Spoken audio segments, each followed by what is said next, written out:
Assalamualaikum warahmatullahi wabarakatuh.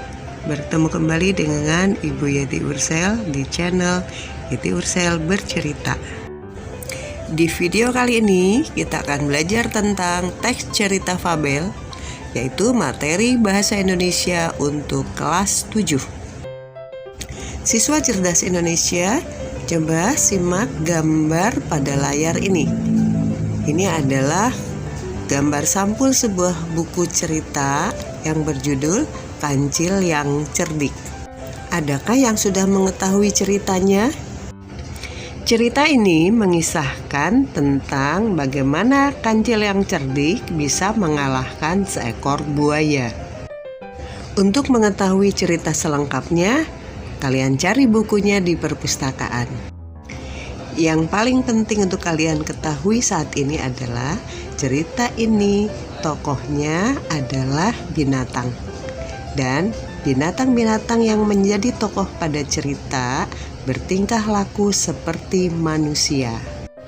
Nah, inilah salah satu cerita fabel. Jadi, fabel adalah cerita fiksi atau hayalan yang mengisahkan kehidupan hewan yang berperilaku seperti manusia. Teks fabel memiliki tujuan memberi nasihat atau pesan moral secara tidak langsung atau melalui sindiran. Teks fabel memiliki ciri-ciri. 1. Tokoh ceritanya adalah binatang.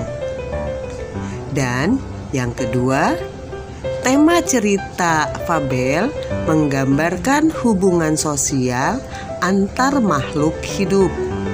Yang ketiga, karakter tokoh fabel menyerupai manusia.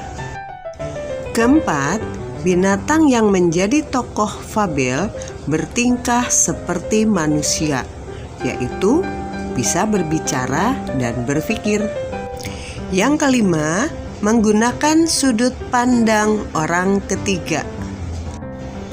Keenam, menggunakan alur maju.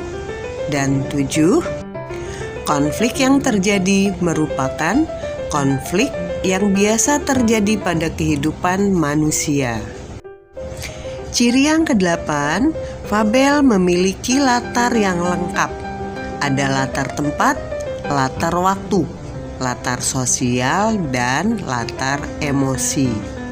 9, fabel menggunakan bahasa naratif atau bercerita secara berurutan.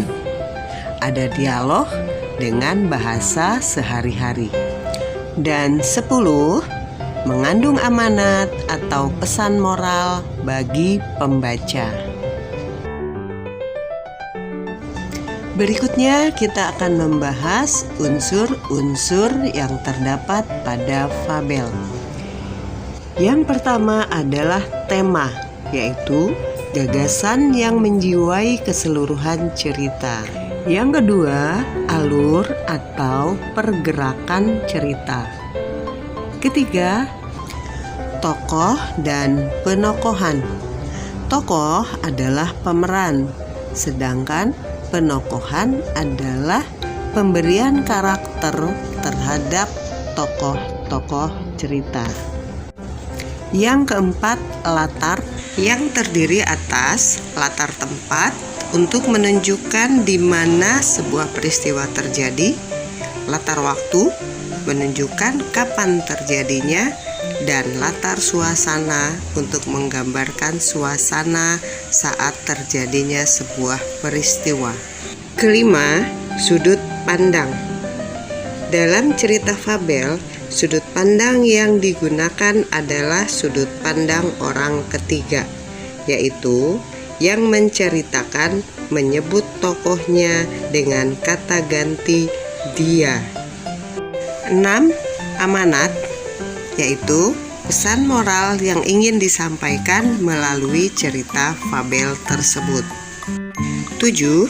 Tujuan dari penulisan teks fabel, yaitu menghibur dan mendidik. Selanjutnya adalah struktur teks fabel yang terdiri atas 1. Orientasi, 2. Konflikasi, 3. Resolusi, 4. Koda. Orientasi adalah bagian awal cerita. Bisa dilakukan dengan memperkenalkan tokoh atau tempat maupun latar lainnya. Konflikasi adalah bagian dari cerita yang menunjukkan masalah yang dihadapi oleh tokoh. Sedangkan resolusi adalah jalan keluar untuk menyelesaikan masalah. Sedangkan koda adalah amanat atau pesan yang dijelaskan di akhir cerita. Setiap teks memiliki ciri-ciri kebahasaan tersendiri. Demikian pula dengan teks fabel. Kaidah kebahasaan yang terdapat pada teks fabel yang pertama adalah kata kerja, yang terdiri atas kata kerja transitif, yaitu kata kerja yang membutuhkan objek. Misalnya pada kalimat adik mencuci sepeda. Adik berkedudukan sebagai subjek, mencuci sebagai predikat, dan sepeda sebagai objek. Mencuci adalah kata kerja transitif karena setelah kata mencuci harus ada objek. Kalimat ini menjadi tidak sempurna bila tidak ada objek.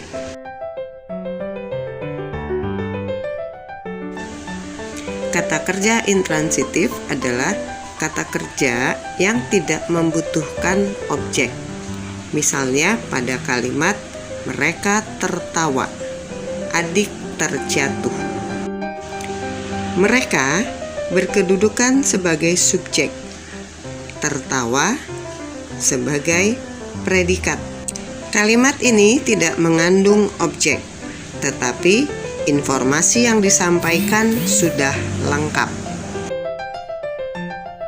Yang kedua adalah penggunaan kata sandang si dan sang. Kata sandang bila berdiri sendiri tidak memiliki makna, tetapi kata ini dapat menjelaskan makna sebuah nomina. Perhatikan contoh penggunaan kata sandang pada kalimat ini. Si tikus kecil itu pun melangkah meninggalkan teman-temannya dengan wajah kecewa. Atau pada contoh ini, tikus kecil kemudian menemui sang Raja Rimba yang bijaksana untuk mengadukan nasibnya. Yang ketiga adalah keterangan tempat dan waktu. Perhatikan contoh berikut. Pagi itu udara sangat cerah. Kata pagi menunjukkan waktu. Seluruh penghuni hutan bergembira. Hutan, keterangan tempat. Kaidah kebahasaan yang kelima yaitu penggunaan kata hubung. Biasanya kata hubung yang digunakan adalah kata hubung antar waktu. Seperti lalu, kemudian, dan setelah itu, selanjutnya, dan yang lainnya. Nah, sekarang mari kita pelajari jenis-jenis fabel. Berdasarkan asal-usul cerita, fabel terdiri atas fabel daerah, yaitu fabel lokal yang dikenal di daerah tertentu. Kemudian fabel Nusantara adalah fabel daerah yang sudah dikenal di daerah-daerah lainnya. Dan yang terakhir, fabel internasional, yaitu fabel yang sudah mendunia. Bila dibedakan berdasarkan latar atau karakter tokoh, maka fabel terdiri atas fabel alami, yaitu fabel yang karakter-karakter tokohnya disesuaikan dengan karakter alamiahnya. Misalnya, Kancil selalu dinyatakan sebagai hewan cerdik. Sedangkan kerbau secara alamiah dianggap sebagai hewan yang bodoh. Dan kura-kura adalah hewan yang bergerak sangat lambat. Bila ditinjau dari latar, misalnya semut tinggal di lubang-lubang dan buaya tinggal di sungai atau di danau. Berikutnya adalah fabel adaptasi. Pada cerita fabel ini, karakter tokoh atau tempat tinggalnya tidak sesuai dengan keadaan yang sebenarnya. Misalnya, singa penakut atau kancil yang bodoh, dan mereka tinggal di sebuah rumah seperti manusia. Berdasarkan cara penyampaian pesan, maka fabel terdiri atas fabel yang memiliki koda yang jelas di akhir cerita. Misalnya, akhirnya buaya yang rakus itu pun sakit perut karena kekenyangan. Bersikap rakus memang tidak baik. Kita harus selalu berbagi dengan teman. Pesan atau amanat pada fabel jenis ini dapat diketahui dengan mudah. Sedangkan yang lainnya adalah fabel yang tidak ada koda. Artinya, pesan moral tidak disimpulkan secara jelas, tapi pembaca dapat memahaminya dari keseluruhan isi cerita. Sekarang, mari kita perhatikan contoh fabel dan strukturnya yang berikut ini. Fabel ini berjudul Kisah Bacil, Meong, dan Monty.